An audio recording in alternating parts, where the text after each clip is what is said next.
जी, तो स्टूडेंट्स अब हम लोग आते हैं हॉथॉर्न स्टडीज़ की तरफ। ये जो हॉथॉर्न स्टडीज़ है बच्चों, ये एक स्टडी नहीं है। अच्छा, स्टडी किसको कहते हैं बच्चों, ये हमें मालूम होना चाहिए। स्टडी का मतलब होता है बच्चों रिसर्च, ठीक है। और चूँकि ये बहुत ज़्यादा स्टडीज़ हुई हैं तो ये रिसर्चेज हुई हैं। कितनी रिसर्चेज? तकरीबन 4 के करीब रिसर्चेज हुई हैं। कितने साल के दौरान?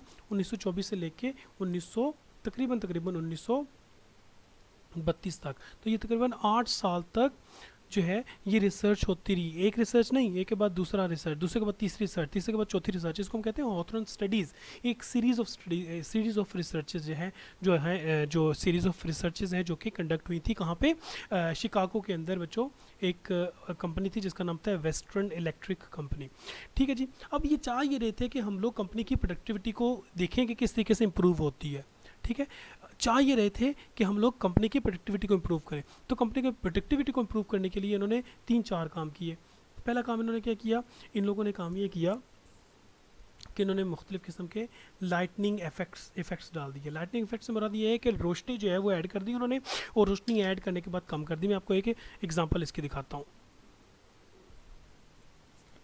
जी, तो स्टूडेंट्स ये जो है हमारे पास वीडियो मौजूद है, ठीक है, जिसमें वेस्टर्न इलेक्ट्रिक कंपनी के अंदर जो रिसर्च हुई थी ना वो। अब सबसे पहले देखो बच्चों, इन लोगों ने एक ख़ास किस्म की जो लाइट्स हैं वो इंस्टॉल कर दी है ऑर्गेनाइजेशन के अंदर। और इस लाइट को कभी कम करते थे, कभी ज़्यादा करते थे, कभी कम करते थे, कभी ज़्यादा करते थे। ये कम या ज़्यादा करने से क्या होता था? वो देख रहे थे कि अगर हम लोग रोशनी कम कर देंगे तो हमारे इंप्लॉयज़ कैसा प्रोड्यूस करेंगे, और हम रोशनी ज़्यादा कर देंगे तो हमारे इंप्लॉयज़ कैसा प्रोड्यूस करेंगे। ठीक है।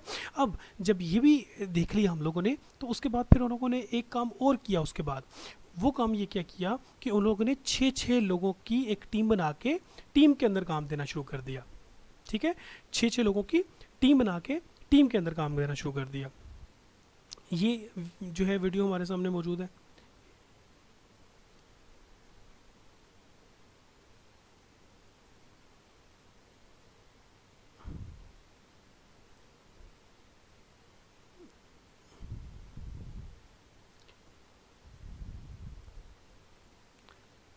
ठीक है जी।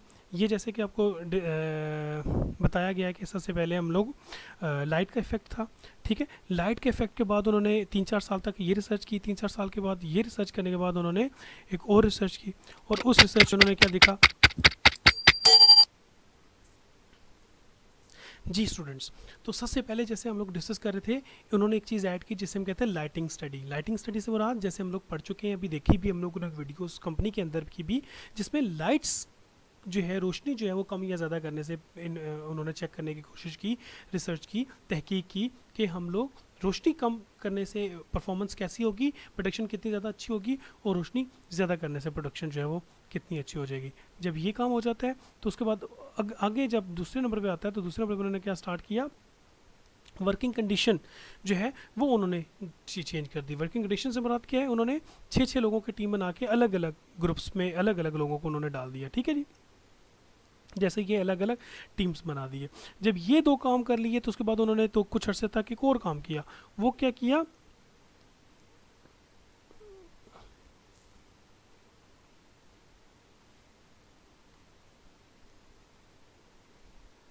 वो उन्होंने वेंटिंग इंटरव्यूज़ जो है वो स्टार्ट कर दिए। ठीक है। इंटरेक्ट किया लोगों से, एक दूसरे से मिले, मिलने के बाद क्वेश्चन आंसर्स किए। ठीक हो गया। ये तीसरा उन्होंने इस रिसर्च की प्रोडक्शन इंप्रूव करने के लिए। इसका रिजल्ट जो है वो हम लोग आके पढ़ेंगे। और उसके बाद चौथे नंबर पे क्या चीज़ होगी? एक और उन्होंने चौथे नंबर पे काम किया। वो क्या किया? Effect of social influence studies. ठीक है। सोशल इन्फ्लुएंस, एक बंदा दूसरे बंदे के ऊपर क्या इन्फ्लुएंस डाल सकता है, दूसरा बंदा तीसरे के बंदे के ऊपर क्या इन्फ्लुएंस डाल सकता है। ठीक हो गया जी।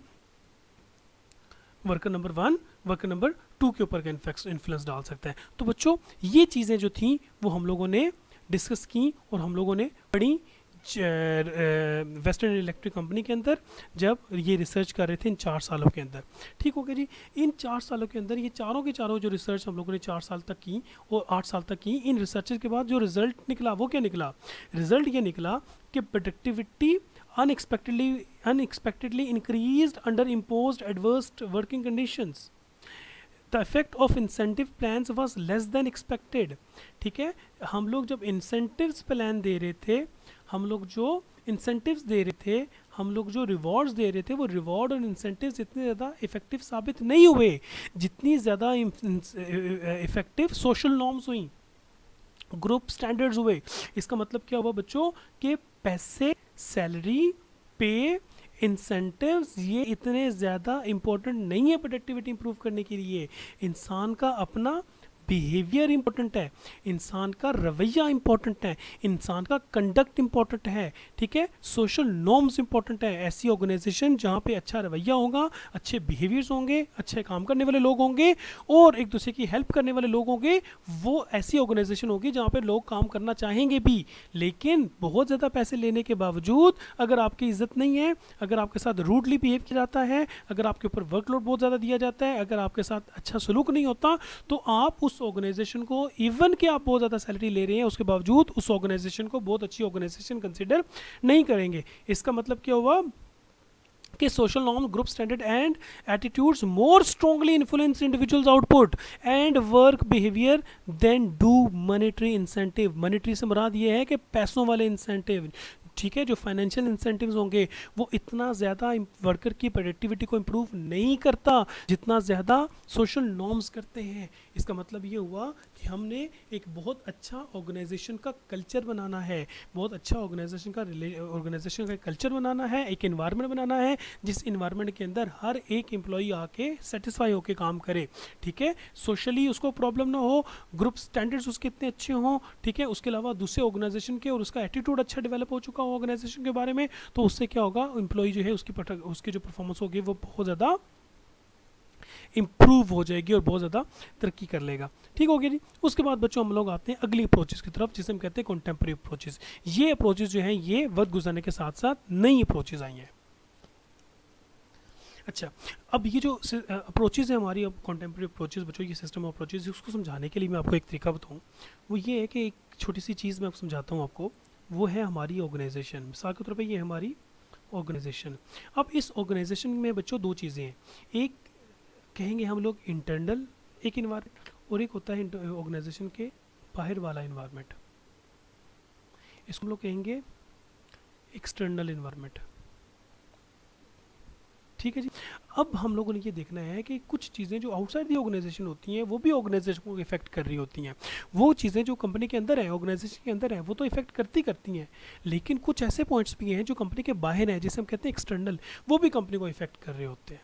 तो ये जो चीज़ें हैं ना, ये बहुत इंपॉर्टेंट चीज़ें आ गई जब 1960s स्टार्ट हुई। तो 1960 में फिर क्या हुआ, एक नया जो कॉन्सेप्ट आया जिसको हम लोग कॉन्टेम्प्रेरी अप्रोचेस कहते हैं, जिससे हम लोग सिस्टम अप्रोच कहते हैं, और इसने इवॉल्व किया, और इवॉल्व करने के बाद इसको जो है वो मैनेजमेंट वालों ने पढ़ना शुरू किया। ठीक है जी। अब यहाँ पे जो दो बेसिक सिस्टम्स है वो कौन से, एक सिस्टम अप्रोच और एक कॉन्टिजेंसी अप्रोच। ठीक है जी। अब पहले हम लोग सिस्टम अप्रोच पढ़ेंगे, उसके बाद फिर हम लोग कोशिश करेंगे कॉन्टिजेंसी अप्रोच पढ़ें। ये दोनों जो अप्रोचेज है बच्चों, ये अब हम लोग अगली वीडियो में स्टार्ट करते हैं।